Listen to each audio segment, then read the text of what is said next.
জনপ্রশাসন সংস্কার কমিশনের প্রস্তাবিত শিক্ষা ও স্বাস্থ্য ক্যাডার বিলুপ্তি সংক্রান্ত সুপারিশ প্রত্যাখ্যান ও উপসচিব পদে সব ধরনের কোটা বাতিলের দাবিতে দেশের বিভিন্ন জায়গায় মানববন্ধন করেছে 25টি ক্যাডার সার্ভিসের কর্মকর্তারা।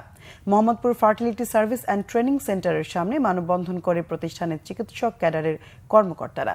এতে নেতৃত্ব দেন প্রতিষ্ঠানের পরিচালক ডাক্তার মোহাম্মদ ফয়জুর রহমান। ক্যাডার যার মন্ত্রণালয় তার এই স্লোগানে চট্টগ্রাম প্রেস ক্লাবের সামনে মানববন্ধন করেছে আন্তঃক্যাডার বৈষম্য নিরসন পরিষদ। বক্তারা বলেন, দেশে বিরাজমান 26টি ক্যাডারের মধ্যে একটি ছাড়া 25টি ক্যাডারের চাকরিজীবীরা বঞ্চিত ও চরম বৈষম্যের শিকার। কেন্দ্রীয় কর্মসূচির অংশ হিসেবে গোপালগঞ্জ পৌর পার্কে মানববন্ধনে বৈষম্য দূর করে উপসচিব পর্যায় থেকে সচিব পর্যন্ত মেধার ভিত্তিতে পদোন্নতির দাবি জানান বক্তারা।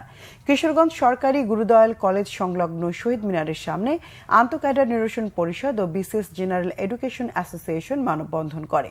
মানববন্ধনে সকল ক্যাডারের সমান প্রাপ্তি নিশ্চিতের দাবি জানানো হয়। কুড়িগ্রাম সরকারি কলেজ চত্বরে মানববন্ধনে উপসচিব পদে সব ধরনের কোটা বাতিলের দাবি জানানো হয়। পিরোজপুরে মানববন্ধন করে বিসিএস শিক্ষকরা। সরকারি সোহরাওয়ার্দী কলেজ প্রাঙ্গণে এ মানববন্ধন হয়। উপসচিব পদে কোটার অবসান সহ 4 দফা দাবিতে কুমিল্লার কান্দিরপাড় পুবালী চত্বরে মানববন্ধন হয়েছে। কক্সবাজার মা ও শিশু কল্যাণ কেন্দ্র কর্মসূচি পালন করেন ক্যাডার সার্ভিসের কর্মকর্তারা।